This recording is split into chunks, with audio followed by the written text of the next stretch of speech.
নমস্কার, আশা করছি সবাই খুব ভালো আছেন। সুভাষিনী ইউটিউব চ্যানেলে আপনাদের স্বাগত জানাই। আমাদের এখানে এবছর এই প্রথম বৃষ্টির পূর্বাভাস, তাই ভাবলাম বৃষ্টির দিনের পরিবেশটা আপনাদের সাথে একটু শেয়ার করি। চারিদিকে দেখুন, কালো মেঘে পুরো ছেয়ে গিয়েছে, আর ওই যে দূরে পাহাড়টা দেখা যাচ্ছে, ওই পাহাড়টাও যেন কালো মেঘে ঢেকে গিয়েছে।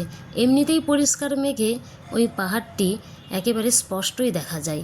আর এই কালো মেঘ, এই পাহাড়, এই দুই প্রাকৃতিক সৌন্দর্য এতটাই দেখাচ্ছে যে আমি আমার বর্ণনার ভাষায় কিছু খুঁজে পাচ্ছি না, এতটাই চমৎকার দেখাচ্ছে।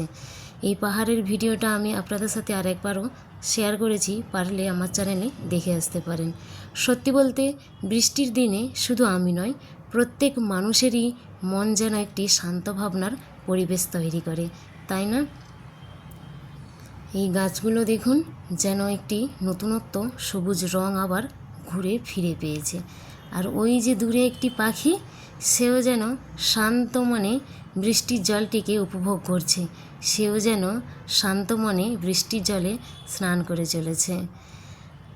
আজকে যেহেতু বৃষ্টির দিন, তাই আজকে আমাদের বাড়িতে দুপুরের লাঞ্চ খিচুড়ি, বেগুনি আর পাঁপড় আর কিছু স্যালাড।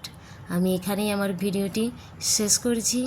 তাই দেখা হচ্ছে পরের একটা ভিডিওতে। ততক্ষণ ভালো থাকুন, সুস্থ থাকুন।